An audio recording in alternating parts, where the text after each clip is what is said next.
بسم اللہ الرحمن الرحیم۔ تمام تعریفیں اللہ کے لیے، درود اور سلام محمد اور آل محمد کے لیے صلوات۔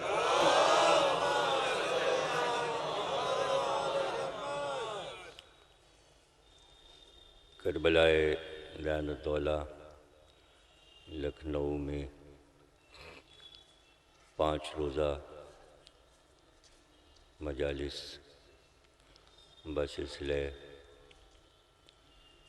شہادت شہزادی کونین صلوات اللہ السلام علیہا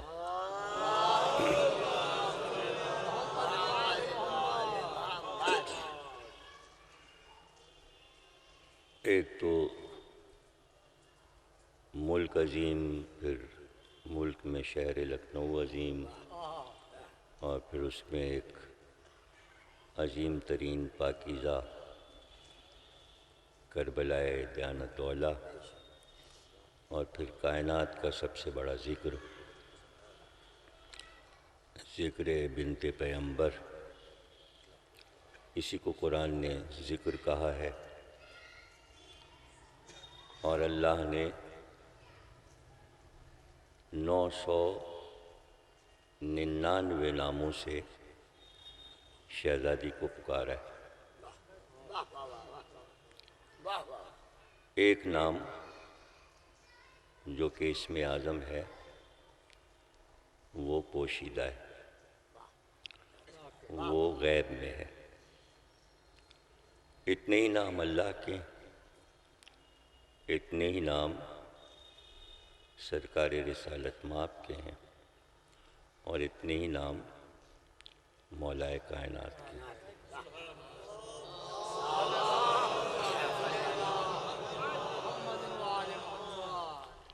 چونکہ 9 کا عدد شہزادی کا عدد ہے،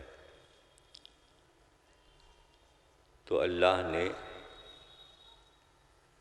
پاکیزہ ناموں سے آپ کو مخاطب کیا، اور پیغمبر نے وہ نام امت کو بتائے۔ کبھی کہا گیا کہ انسیہ حورہ ہیں، اور کبھی کہا گیا درۃ النورہ ہیں، اور کبھی کہا گیا بطول عذرا ہیں، کبھی عابدہ، کبھی زاہدہ، کبھی صالحہ، کبھی صدیقہ، کبھی صادقہ، کبھی راضیہ، کبھی مرضیہ۔ اور پیغمبر نے خصوصی نام ام ابیہا کا۔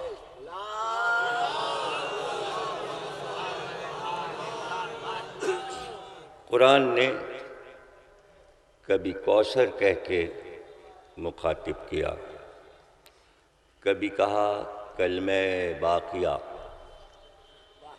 کبھی کہا کلمہ طیبہ، اور کبھی کہا والتین والزیتون والطور سینین وہذا البلد الامین، اور کبھی شہزادی کو قرآن نے انہا لإحدی الکبر نذیرا للبشر۔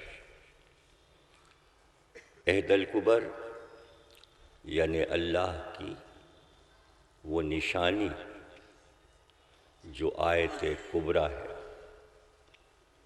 جو بشر کو ڈرانے کے لیے کائنات میں بھیجی گئی تھی۔ کچھ نام آسمان پر مشہور ہوئے، کچھ زمین پر، کچھ فرشتوں میں، کچھ جنوں میں، کچھ انسانوں میں۔ توریت میں آپ کو عادلہ کہا گیا، انجیل میں مبارکہ کہا گیا، اور اسی طرح زبور میں حسان کہا گیا، جیسے قرآن میں کوثر کہا گیا۔ مولا علی کبھی زہرا کہتے تھے، کبھی سیدہ، لیکن جو مرثیہ مولا نے آپ کی قبر پر پڑھا اس میں صفیہ کا لقب استعمال ہوا ہے۔ گویا مولا علی شہزادی کو صفیہ بھی کہتے تھے۔ خود بی بی جب مخاطب کرتی تھیں مولا علی کو تو ابو الحسن کہتی تھی۔ رسول اللہ مختلف ناموں سے آپ کو پکارتے تھے۔ عالم اسلام کے لیے آپ کی ذات قابل فخر ہے، اس لیے کہ کائنات میں یہ ایک ایسی مثال ہے کہ جہاں حکمت الہی پر غور کرنے سے یہ پتہ چلتا ہے کہ اللہ جس نے ہر نبی کو بیٹا دیا یا بیٹے دیے، وہ کائنات کا مالک جو آدم کو حابیل کے قتل کے بعد شیش جیسا بیٹا دے سکتا ہے، اور جو نوح کو 3 بیٹے عطا کرتا ہے، سام، حام اور یافس، وہ پروردگار جو ابراہیم کو بڑھاپے میں، ضعیفی میں، 90 برس کی عمر میں اسماعیل اور اسحاق جیسے 2 بیٹے عطا کرتا ہے، وہ پروردگار، وہ کائنات کا کارساز، وہ کائنات کا مالک، وہ خالق، وہ غفار، وہ ستار، جو یعقوب کو 12 بیٹے دیتا ہے، وہ اللہ جو زکریا کو 90 سال کی عمر میں یحییٰ جیسا بیٹا دیتا ہے، وہ پروردگار جو مریم کو بغیر شوہر کے عیسیٰ جیسا بیٹا دیتا ہے، وہ اپنے محبوب ترین پیغمبر کو بیٹے عطا کر سکتا تھا، 1 نہیں 12، جیسے یعقوب کو 12 بیٹے دیے، لیکن بیٹے دے کر واپس لے لیے۔ جناب خدیجہ سے بیٹے ہوئے لیکن زیادہ دن زندہ نہ رہے۔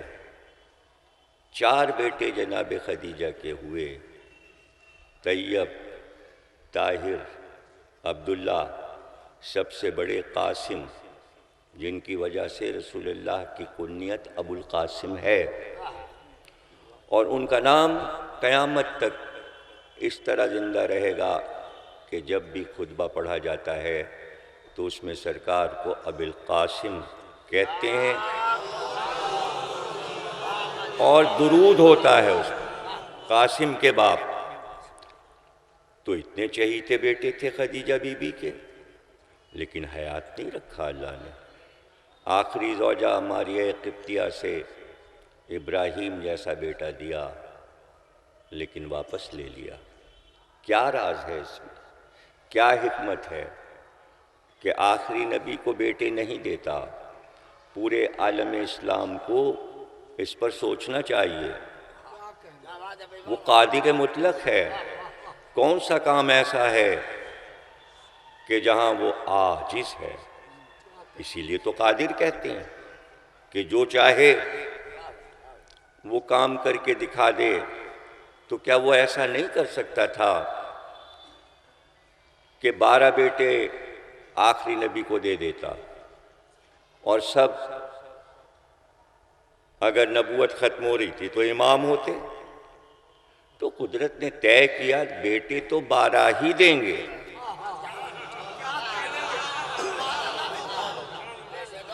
لیکن ہم اپنے آخری نبی کو ایک بیٹی عطا کریں گے، اور اس کو راضی ہی رکھا کہ انبیاء جتنے بھی ہیں ان کی سوانح حیات پڑھ جائیے آپ، تو کسی بھی نبی کی سوانح حیات ایسا نہیں کہ آپ کو یاد نہ ہو، تو یاد کر کے بتائیے کسی نبی کی کوئی ایسی بیٹی مشہور ہے جیسی آخری نبی کو ملی؟ کیا آدم کے بیٹی نہیں تھی؟ کیا نوح کے بیٹی نہیں تھی؟ ابراہیم کے بیٹی نہیں تھی، لیکن جناب یعقوب کی بیٹی تھی۔ اس طرح حضرت موسیٰ کی بیٹی تھی، جناب ہارون کی بیٹی تھی۔ مشہور کیوں نہیں؟ مسئلہ تاریخ میں تفصیل سے آیا کیوں نہیں؟ یہ آخری نبی کی بیٹی کائنات میں شہرت پا رہی ہے،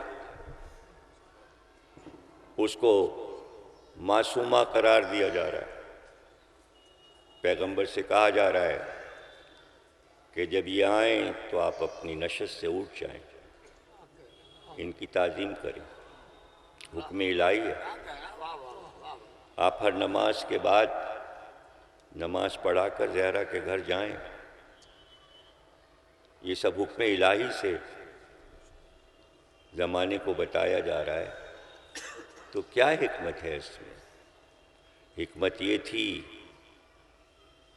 کہ اگر بیٹا زندہ رہتا تو یا تو زہرا سے افضل ہوتا یا زہرا بیٹے سے افضل ہوتی، دو میں سے ایک بات ہوتی، لیکن دونوں باتوں میں سبکی تھی۔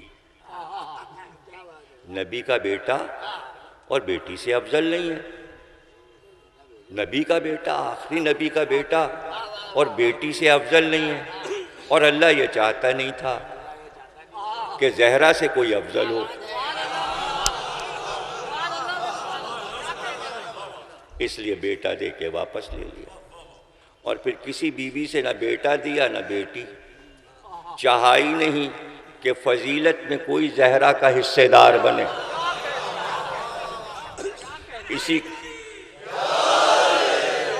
اسی کو حکمت الہی کہتے ہیں۔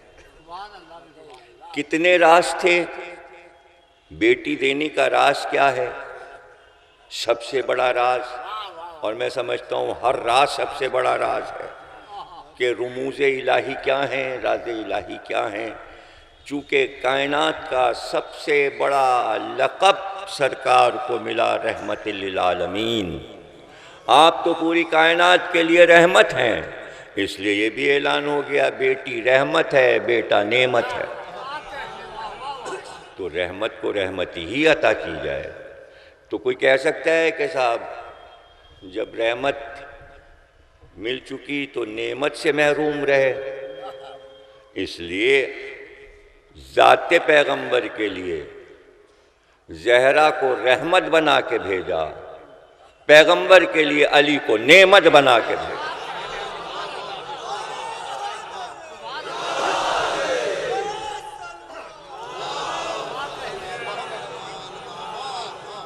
اور کوئی کہے آپ کہاں سے پڑھ رہے ہیں؟ تو بھائی غدیر گواہ ہے کہ نعمت کا خاتمہ تو علی کی ذات پہ ہو رہا ہے۔ اور کوئی مفسر ایسا نہیں جو یہ نہ لکھتا ہو کہ قرآن میں جہاں جہاں نعمت کا لفظ آیا ہے اس سے مراد علی ہیں،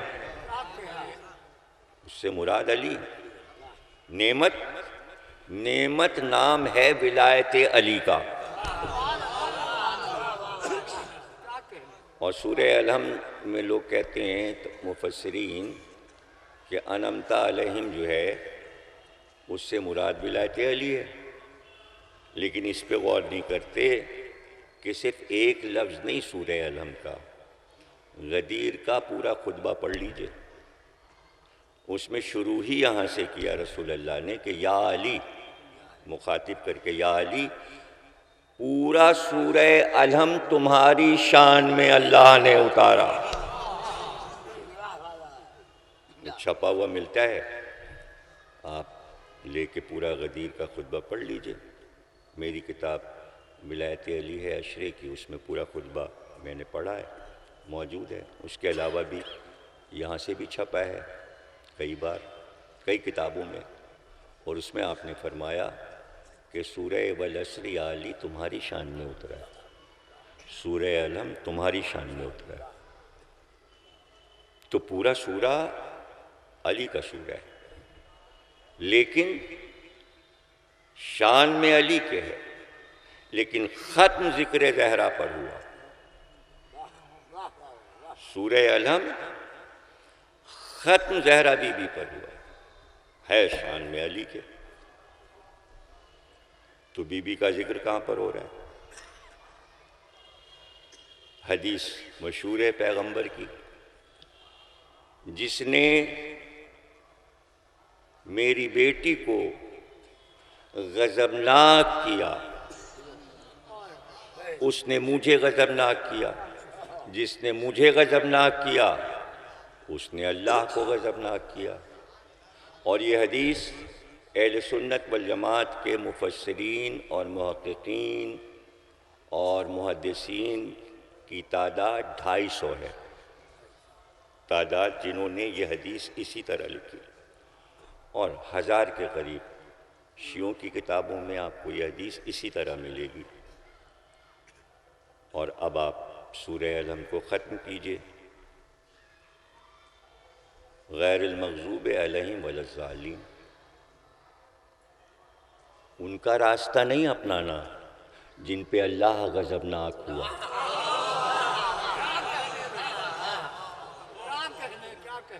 تو اللہ کا غضب تو کوئی دیکھ ہی نہیں سکتا، پتہ ہی نہیں چل سکتا اللہ کس پہ غضبناک ہے، اس لیے کہ خوشی اور غم اور غضب اور غصے اور جلال کا پتہ چہرے سے چلتا ہے۔ بھئی ساجد ابھی ملے تو چہرہ کھلا ہوا تھا ان کا، پرانے ہمارے دوست ہیں، چہرے سے پتہ چل گیا کہ یہ جلے نہیں، میرے آنے پہ خوش ہوئے، چہرے ہی سے تو پتہ چلا۔ یا اس وقت آپ جو اظہار کر رہے ہیں فضائل شہزادی پر، تو مجھے آپ کے چہرے سے پتہ چل رہا ہے نا، اس لیے کہ ہم دل تو آپ کا دیکھ ہی نہیں سکتے، وہ تو غیب میں ہے، تو چہرے سے ہمیں پتہ لگانا ہے کہ آپ کتنے خوش ہیں۔ یا آپ میرے چہرے سے پتہ لگا لیجئے کہ میں لکھنؤ آ کے کتنا خوش ہوں، تو پتہ تو چہرے ہی سے چلے گا نا۔ تو اللہ کب غضبناک ہوتا ہے؟ کس نے دیکھا ہے اس کا چہرہ۔ کہتے ہیں لوگ یہ کام کیجئے اللہ خوش ہوگا، کیسے پتہ چلے گا اللہ خوش ہوا؟ چہرہ تو نظر ہی نہیں آ رہا ہے، تو کچھ چہرے ایسے بنا دیے، اگر وہ خوش ہیں تو وہ خوش، اور اگر وہ غضبناک ہیں تو وہ غضبناک۔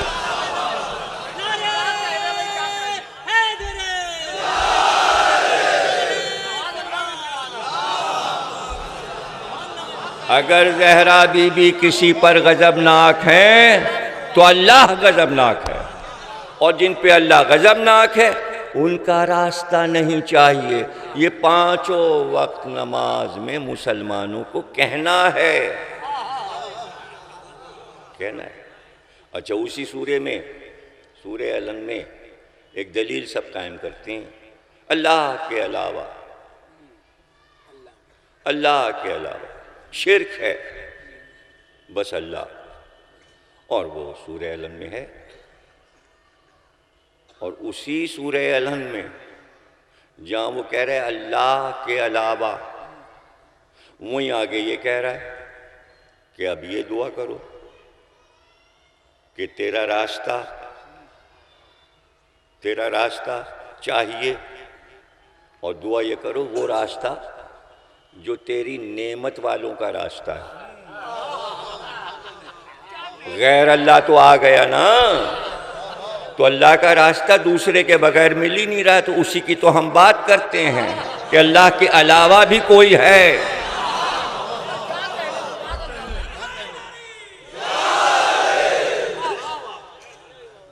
اور یہ دعا کرنی ہے۔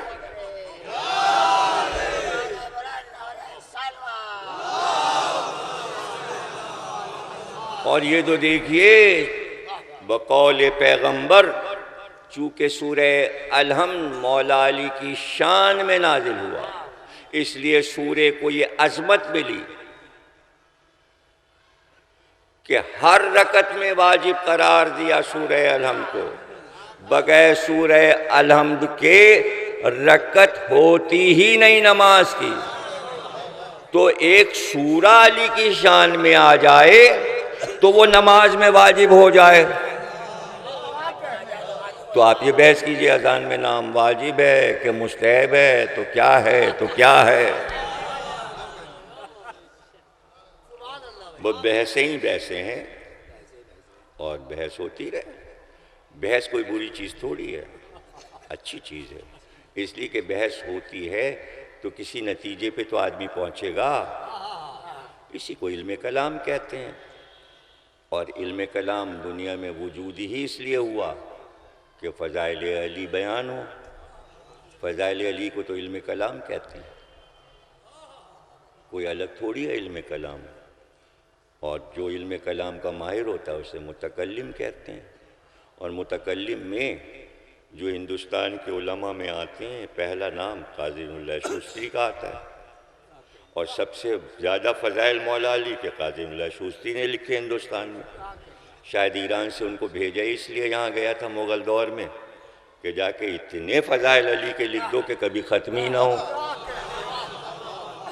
اور نام بھی اس کا احقاق الحق رکھ دیا، مجالس المومنین رکھ دیا. سوچ کے رکھا اس لیے کہ رسول اللہ نے فرمایا کہ اپنی مجلسوں کو ذکر علی سے زینت دو. مجلس نامی اسی چیز کا ہے جہاں ذکر علی ہو. ذکر علی نہیں ہے تو وہ مجلس ہے ہی نہیں. حدیث پیغمبر کی روشنی میں اب یہ سوچنے کی بات یہ ہے کہ اقوال پیغمبر اور حدیثیں جتنی بھی پیغمبر کی ہیں اس میں جب آپ تلاش کریں گے تو جتنے بھی امت میں لوگ ہیں ہر ایک کے لیے ایک نہ ایک قول رسول اللہ کا کسی نہ کسی کے لیے مل ہی جائے گا. ڈھونڈے سے کہیں سے بھی مل جائے گا. لیکن عجیب بات یہ کہ کسی کے بارے میں رسول اللہ کچھ فرمائیں، اس ارشاد کا وہ حصہ جو افضل ترین ہوتا تھا وہ بچا لیتے تھے. اگر کسی عورت کے بارے میں پیغمبر نے کچھ ارشاد فرمایا تو جو اس کا بہترین حصہ ہے وہ الگ رکھتے تھے. اور اگر کسی مرد کے بارے میں کوئی ارشاد فرمایا تو اس کا بہترین حصہ بچا لیتے تھے. عورت کے لیے جو بہترین حصہ بچاتے تھے وہ فاطمہ کے لیے رکھتے تھے. جو مرد کے لیے رہتا تھا ارشاد اس کا بہترین حصہ علی کے لیے رکھتے تھے. اب آپ خود ہی دیکھ لیجئے تو آپ کے بات سمجھ میں آ جائے گا. صحیح بخاری میں بھی، مسلم میں بھی اور بھی کتابوں میں بار بار اس کا ذکر ہوا کہ ہجرت کے بعد بھائی چارہ کرایا گیا. سب کو ایک دوسرے کا بھائی بنا دیا گیا. فضیلت ہے سب کی. سلمان کو ابو ذر کا بھائی بنا دیا، فلاں کو فلاں کا بھائی بنا دیا، فلاں کا فلاں کو بھائی بنا دیا. سب کے مزاج دیکھے، جس سے جس کا مزاج ملتا تھا اس کو اس کا بھائی بنا دیا. جس کے عادات و اطوار اس سے ملتے تھے اس کو اس کا بھائی بنا دیا. بڑی فضیلت تھی. مسجد نبوی میں سب گلے مل رہے تھے. اس دن کو عید قرار دیا گیا کہ ایک دوسرے کا بھائی سب کو بنا دیا گیا. اور پھر لکھنے والے نے یہ بھی لکھا کہ دور مسجد کے دروازے پہ علی سر جھکائے کھڑے تھے. وہیں سے آواز دی کہ علی یہاں آؤ. علی آئے کہ اداس کیوں؟ کہ سب کو سب کا بھائی بنا دیا، مجھے آپ نے کسی کا بھائی نہیں بنایا. کہ تمہیں اپنے لیے بچایا ہے. تو فضیلتوں کا جو بہترین حصہ تھا، تم میرے بھائی ہو میں تمہارا بھائی ہوں. تو فضیلت میں فرق تو نہ ہوا. تم اس کے بھائی، تم اس کے بھائی، تم اس کے بھائی، تم اس کے بھائی، وہی بات دوہرا دی. تم میرے بھائی میں تمہارا بھائی. تو فضیلت کہاں ہوئی؟ فضیلت تو اب ہوگی. سب کو سب کا بھائی بنا دیا نام بنام.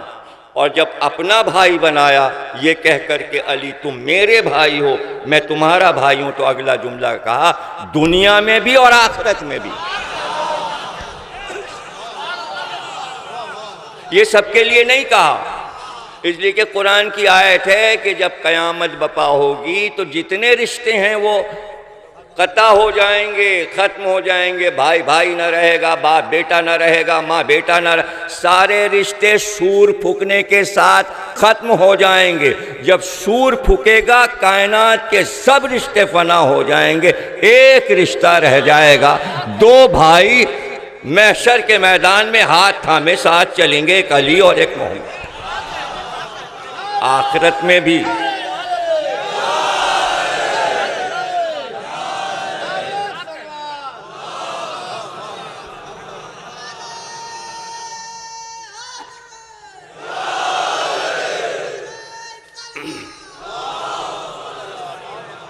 اب آپ دیکھ لیجئے، خواتین کے لیے بھی پیغمبر کے بہت سے ارشادات ہیں، اور بہت سے ایسے ارشادات ہیں کہ قرآن کے حکم میں بھی ہیں اور حدیث میں بھی ہیں۔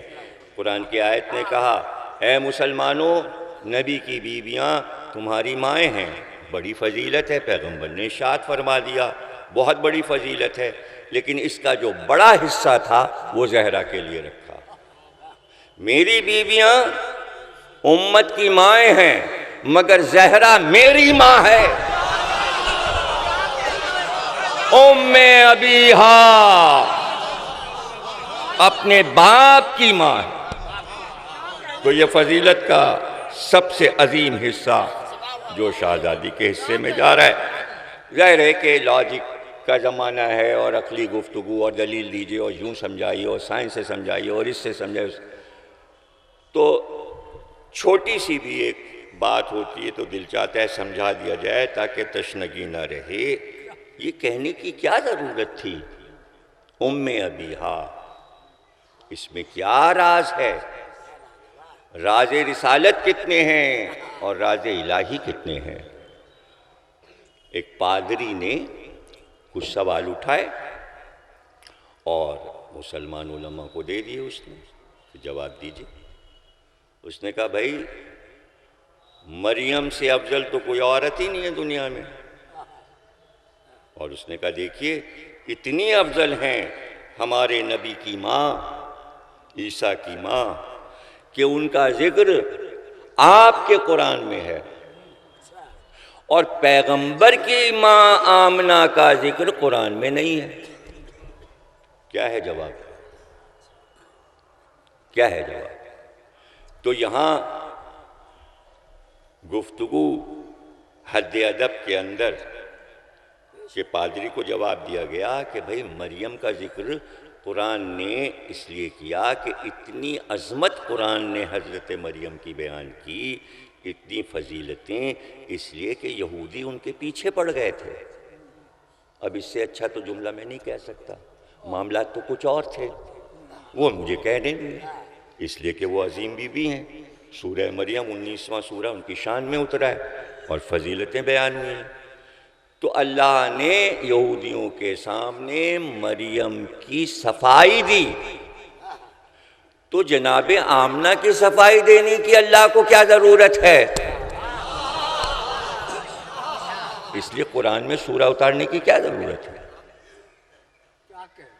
ہاں، اب کیسے عالم انسانیت کو سمجھایا جائے؟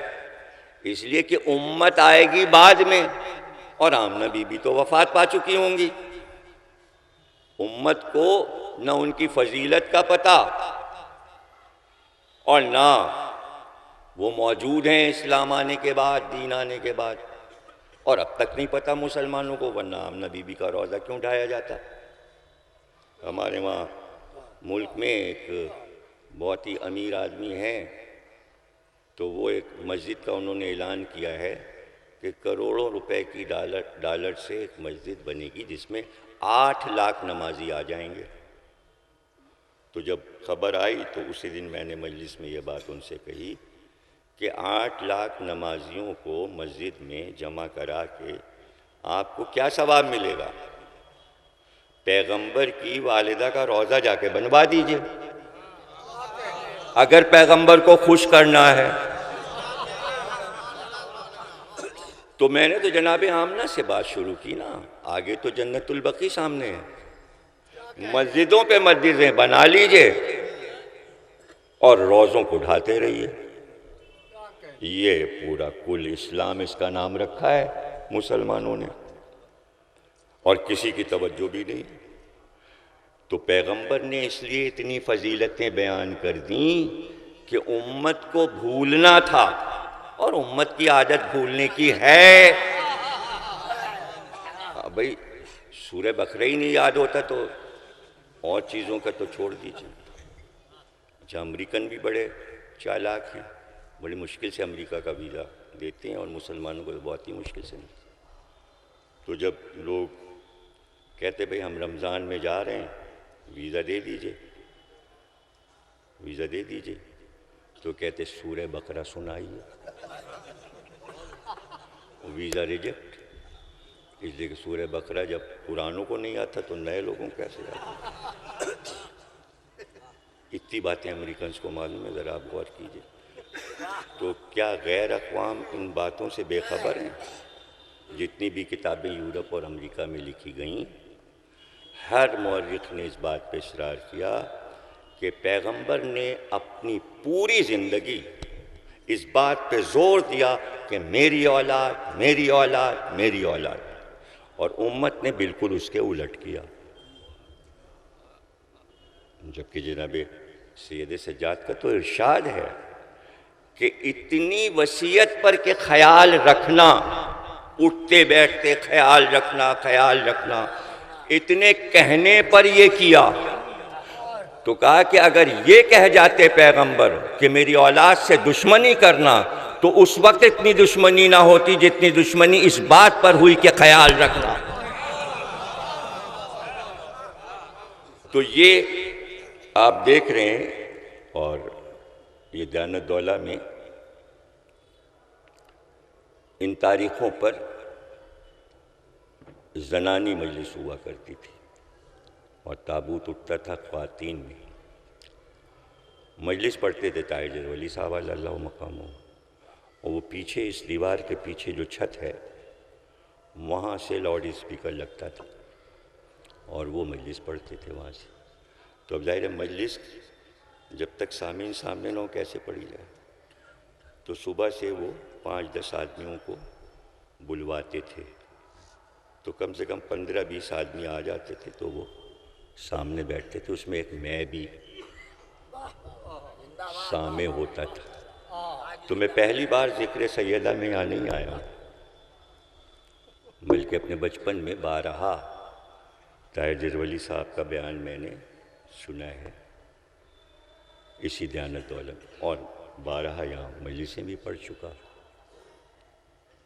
76 میں پڑھی، 84 میں پڑھی، 90 میں پڑھی اندر، اور پچھلے 2015 ہے 13 میں اسی جگہ پہ مجلس پڑھی تھی. اور چونکہ میں پہنچ نہیں سکا تھا ان مجلسوں میں، اس کے بعد آیا تو ایک مجلس بانی مجلس نے رکھی تھی جو میں نے پڑھی 1.5 سال پہلے.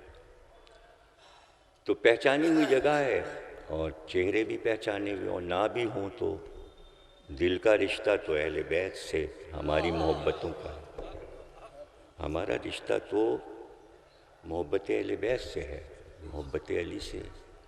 کہیں بھی دنیا میں چلے جائیں تو عزادار سب جانے پہچانے ہی لگتے ہیں، غیر نہیں لگتے، انجان نہیں لگتے. یہ اس ذکر کا ایک معجزہ یہ بھی ہے کہ سامعین کا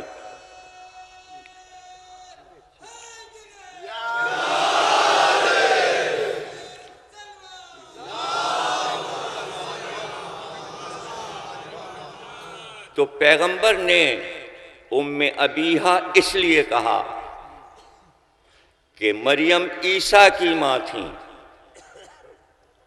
میں اپنی ماں کی تشبیہ زہرا سے دے رہا ہوں، اور زہرا مریم سے افضل ہیں.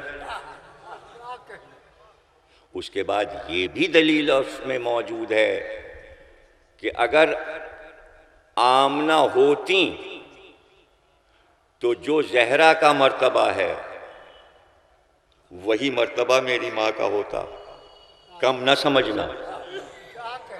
اس لیے کہ زہرا کی دادی ہیں جناب آمنہ، اور یہ پوتی ہیں. تو ایک ایک ارشاد میں پیغمبر کے بہت سے راز ہیں، اور یہ غور کر لیجئے آپ کہ یہ جو کہا گیا کہ مریم کی شادی اس لیے نہیں ہوئی کہ کفو نہیں تھا، اگر ان کی ٹکر کا مرد ہوتا روئے زمین پر تو مریم کی شادی ہو جاتی ہے۔ اس سے اندازہ ہوتا ہے کہ مریم کی فضیلت کیا تھی کہ کوئی بر نہ ملا روئے زمین پر۔ قادر مطلق کے لیے اتنا مشکل کہ مریم کے لیے بر پیدا نہ کرے۔ تو یاد رکھیے کہ ماضی کی جتنی فضیلتیں ہیں انبیاء ما سبق میں، آدم سے لے کر عیسیٰ تک جتنے مظاہرے دکھائے گئے ہیں، اس کے پیچھے راز آل محمد ہیں۔ مریم کو شوہر نہ دینا صرف علی کی فضیلت بتانی تھی۔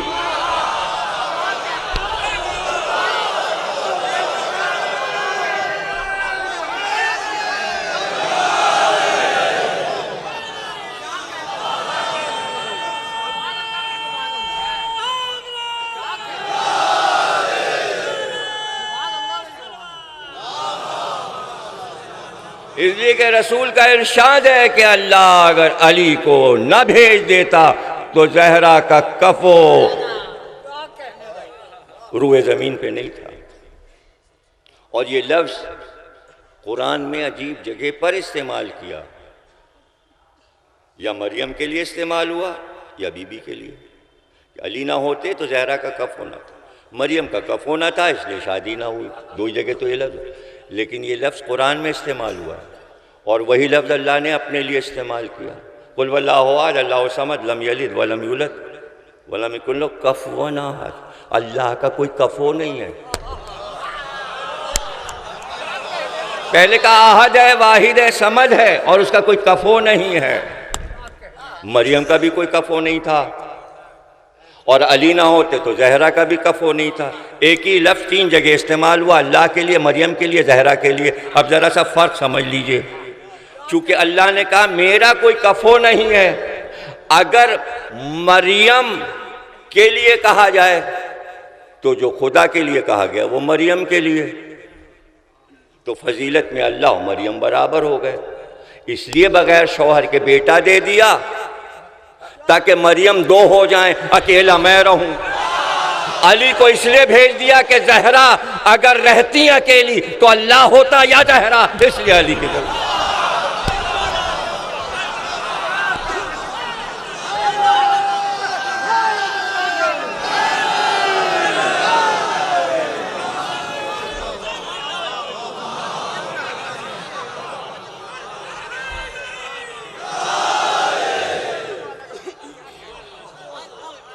تو یہ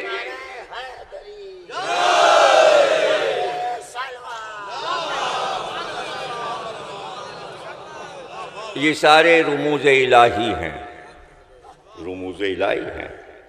اگر آپ فقہی اعتبار سے، حالانکہ میرا سبجیکٹ نہیں ہے فقیوں کا سبجیکٹ، لیکن آپ اتنی فقہ تو آپ سب حضرات جانتے ہی ہیں سامعین، آسان ہے یہ، اور مشہور بات ہے کہ مرد کے مقابلے میں عورت پورا حصہ نہیں پاتی، اور فقہ میں کئی چیزوں میں عورت ناقص ہے، مشہور ہے۔ اس میں خواتین بالکل برا نہ مانیں، یہ فقہ اسلامی کے فیصلے ہیں، مجھ سے برا نہ مانیں، اگر برا ماننا ہے تو فقہ سے برا ماننا۔ میں تو صرف نقل کر رہا ہوں فقہ کی بات، اور آپ کی سنی ہوئی ہے۔ عورت ناقص العقل ہے، بولتے ہیں لوگ محاورتاً، فیصلہ ہے۔ عورت ناقص العبادت ہے، مرد پوری عبادت کرے گا، عورت آدھی عبادت کرے گی، ہے نا؟ ناقص المیراث ہے، مرد پوری میراث پائے گا، عورت تیسرا حصہ، آدھا حصہ، جو بھی ہے فقہ میں میراث میں، نصاب میراث میں عورت ناقص الشہادت ہے، مرد 2 گواہی میں کافی، عورت 4 آدھی گواہی۔ اب اس کے بعد بڑی خطرناک منزل آ گئی، طہارت، اس میں بھی ناقص، اس میں بھی ناقص۔ مرد عبادت کر لے گا، عورت کے لیے قضا۔ تو اتنی چیزوں میں عورت کو ناقص رکھا تو کتنا پلہ گھٹ رہا تھا۔ اس لیے ضروری تھا کہ نسواں کے وقار کو زہرا کے ذریعے بلند کیا جائے۔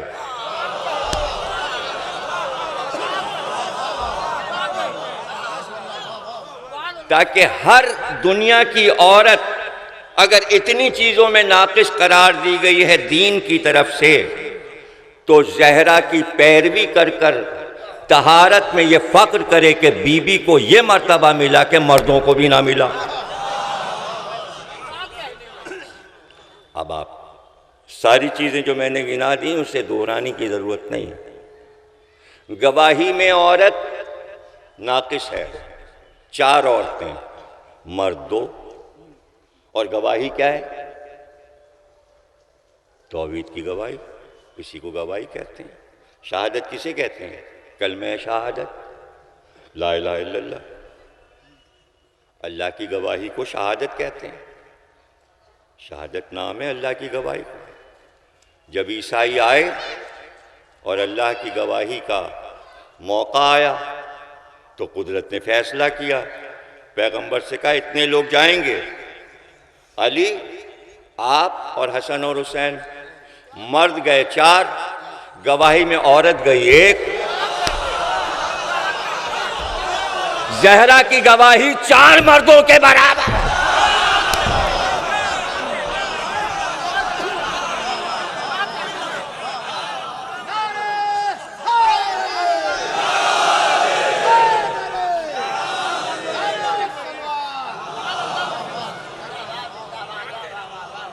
اب اس کے بعد ہے ناقص المیراث، بیٹے دے کر اس لیے واپس لیے کہ جب پیغمبر اپنی میراث بانٹیں تو کل کی کل میراث زہرا کو ملے۔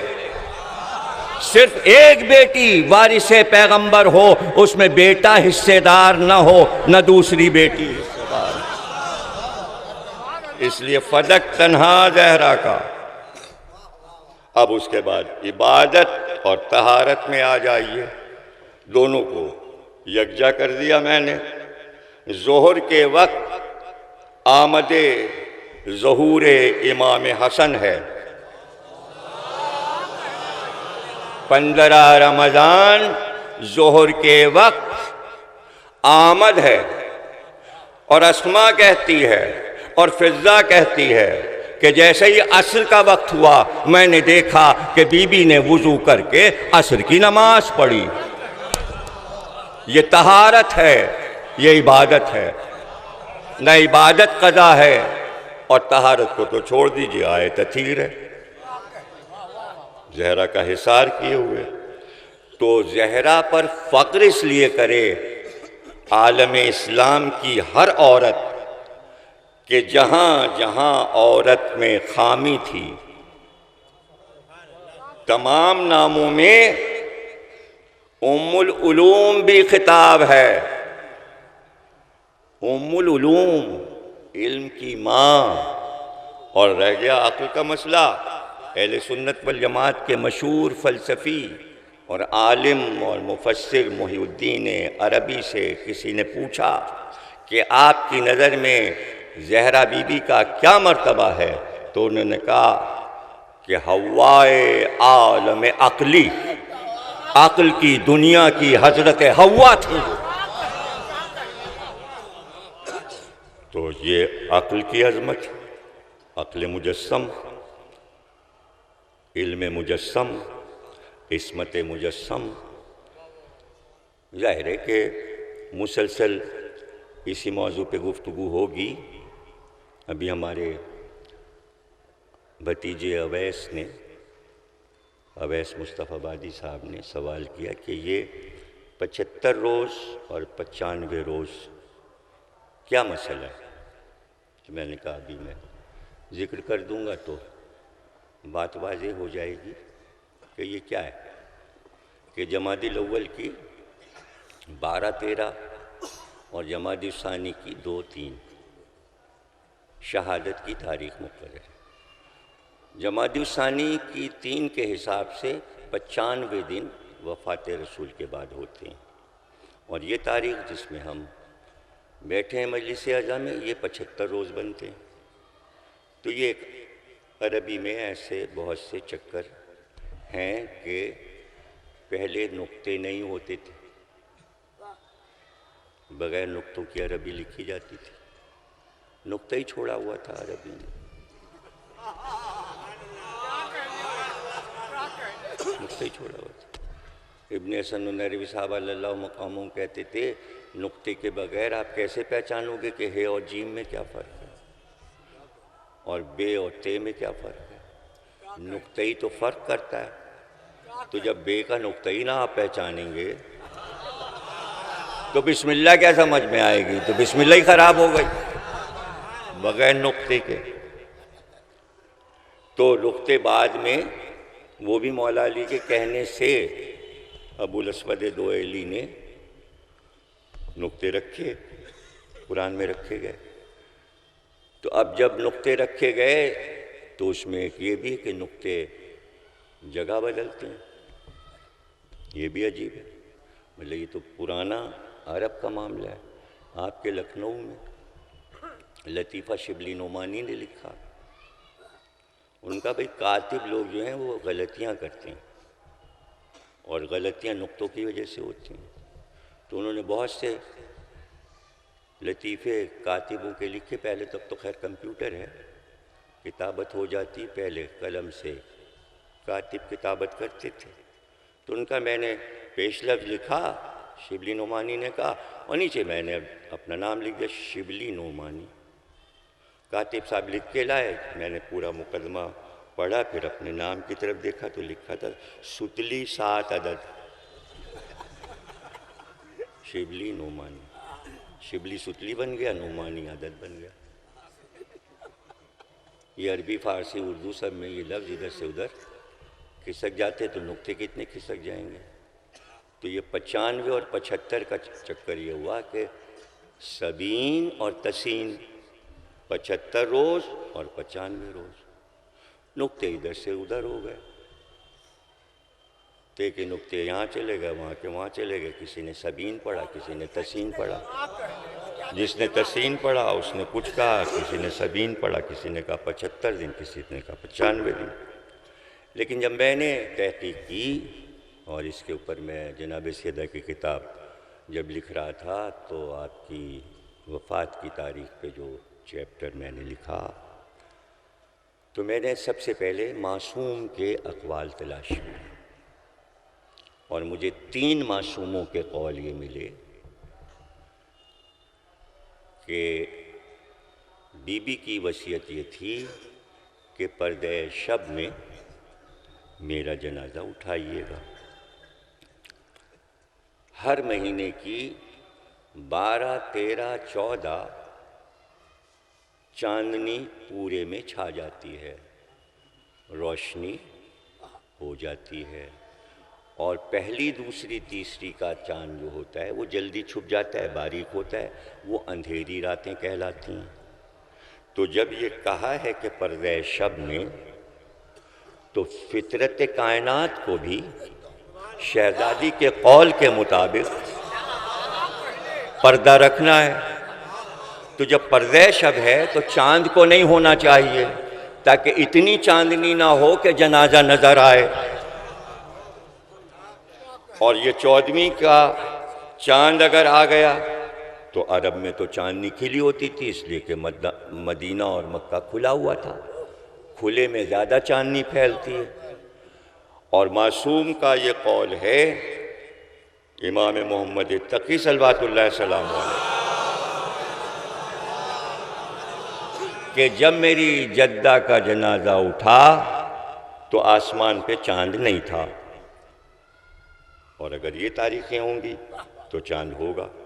اب رہ گیا یہ مسئلہ کہ ایران میں اس تاریخ سے فاطمیہ کی مجالس شروع ہوتی ہیں اور 3 جمادی الثانی کو ختم ہوتی ہیں، تو 17 روز کا غم ایران میں منایا جاتا ہے۔ 17 دن تک کالے جھنڈے لگے رہتے ہیں، جلوس نکلتے رہتے ہیں، مجلس ہوتی رہتی ہے، ذاکرین مسلسل پڑھتے رہتے ہیں اور پرسہ ہوتا رہتا ہے۔ اور ان 17 دنوں میں ایران کا ہر آیت اللہ سر پہ امامہ نہیں رکھتا، پیر میں نالین نہیں پہنتا۔ بڑے بڑے تصویریں چھپی ہیں، آپ دیکھ سکتے ہیں کہ جو جلوس جناب سیدہ کے نکلتے ہیں ایران میں، اس پہ پوری کتاب ایران نے چھاپی ہے، کلر تصویریں، اس میں سارے آیت اللہ جلوس میں ننگے پیر، بی بی کا جو جلوس نکلتا ہے مشہد میں، قم میں، سب ننگے پیر بڑے بڑے علماء کرام چل رہے ہیں، سر پہ امامہ نہیں۔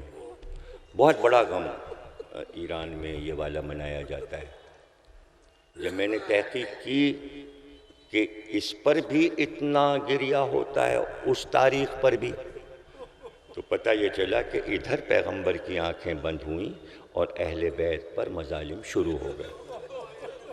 تو اب آپ کو جوڑ کے دیکھ لیجئے کہ اگر 28 صفر کو پیغمبر دنیا سے تشریف لے گئے ہیں، اس کے بعد ربیع الاول اور پھر ربیع الثانی اور پھر یہ جمادی الاول جس میں ہم بیٹھے تعزیت کر رہے ہیں، اور اس کے بعد جمادی الثانی، تو وہ تاریخیں جو شہادت شہزادی کونین سے پہلے کی گزر رہی ہیں، اس میں روز کوئی ایک واقعہ ہو رہا ہے، کوئی ایک واقعہ ہو رہا ہے، اس لیے کہ مسلسل فتح کا مقدمہ ہو رہا ہے۔ شہزادی بار بار چادر اوڑھ کر گھر سے نکل رہی، اور پھر کوئی دن ایسا نہیں ہے کہ شہزادی قبر نبی پر نہ گئی، اس لیے کہ گریہ تو رکا ہی نہیں۔ تو کون سی تاریخ ہے جس دن یہ واقعہ ہوا اور یہ واقعہ ہوا؟ پھر ایک اور قیامت خیز واقعہ ہو گیا کہ شعلے اٹھتے نظر آ گئے، دروازہ جل رہا ہے۔ تو یہ جو تاریخ ہے، یہ دروازہ جل رہا ہے، یہ گھر پہ حملہ ہو رہا ہے، اور جمادی الثانی بی بی وصیتیں کر رہی ہیں اور جنازہ اٹھ رہا ہے، یہ سب تسلسل ہے۔ اب اس میں یہ کہنا مشکل ہے کہ بڑے مصائب کون سے ہیں۔ میں تو اس روایت کو بھی بہت بڑا مصائب کا حصہ سمجھتا ہوں کہ علی آئے ہیں اور کہہ رہے ہیں آپ کی امت آئی تھی اور یہ کہہ کر گئی ہے کہ زہرہ سے کہیے یا رات کو رو یا دن کو۔ یہ بھی مصائب ہے کہ ایک بیٹی کو باپ پہ رونے نہیں دیا جا رہا۔ ہمارے کاروبار زندگی میں خلل پڑتا ہے۔ یہ ابتدا ہو رہی ہے کہ بیٹی کو باپ کے اوپر رونے نہیں دیا جائے گا۔ میں کہتا ہوں بہت خوش قسمت ہیں حضرت زینب اور ام کلثوم کہ دل بھر کے کوفے میں بابا کے جنازے پہ ماتم تو کر لیا، وہ اس کے بعد کربلا میں تو کسی بیٹی کو مہلت نہیں ملے گی۔ جزاک اللہ۔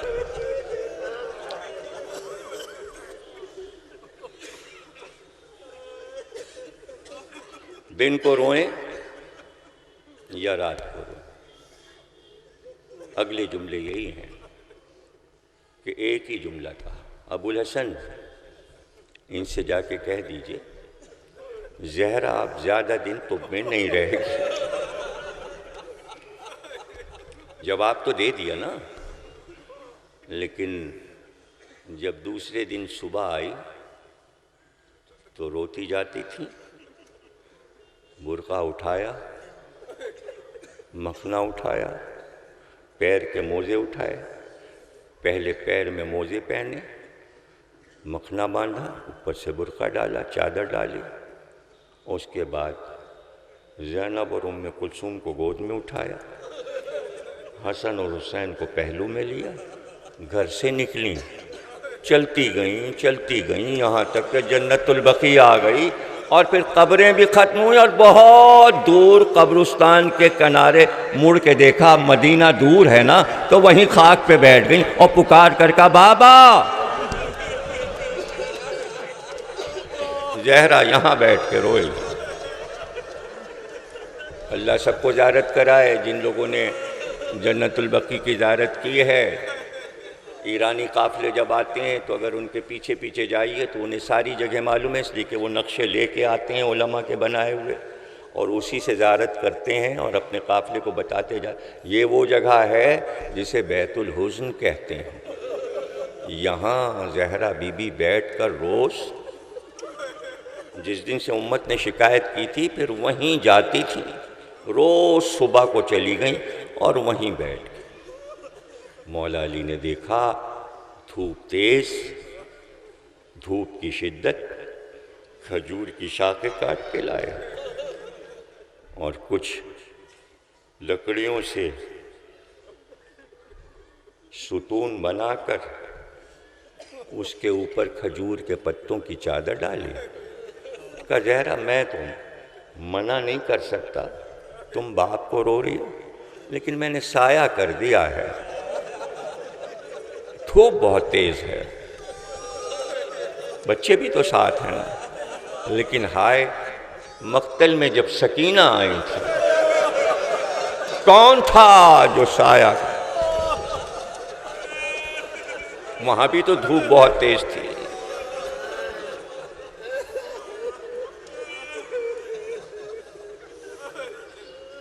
اللہ اکبر۔ بس تقریر میں نے ختم کی۔ فضائل اور مصائب اسی سلسلے کے ساتھ، جیسے فضائل سنیے گا، میں ہر فضائل جہاں پہ چھوڑوں گا وہیں سے دوسرے دن مصائب بھی اسی تسلسل کے ساتھ بیان کروں گا۔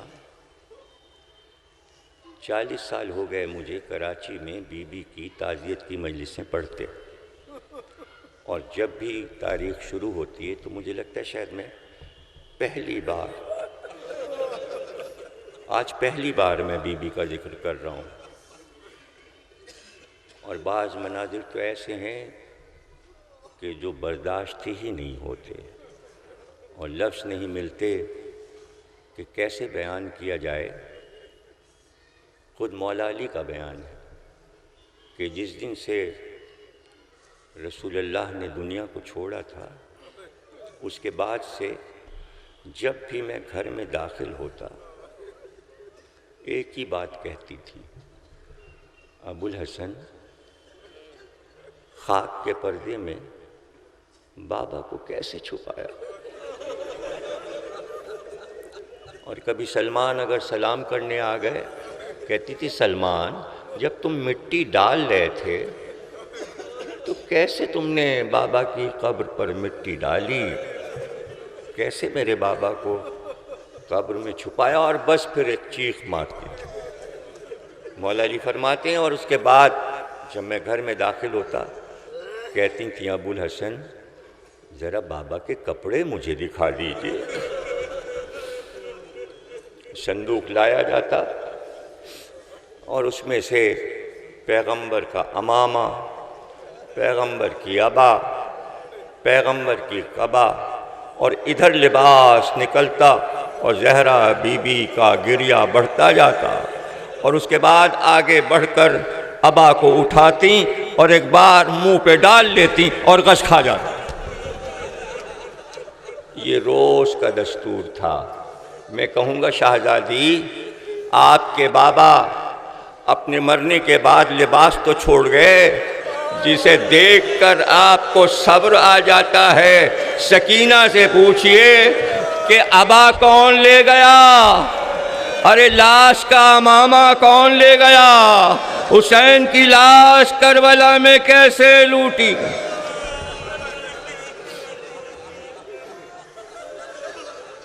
بار الہ اس عبادت کو قبول فرما،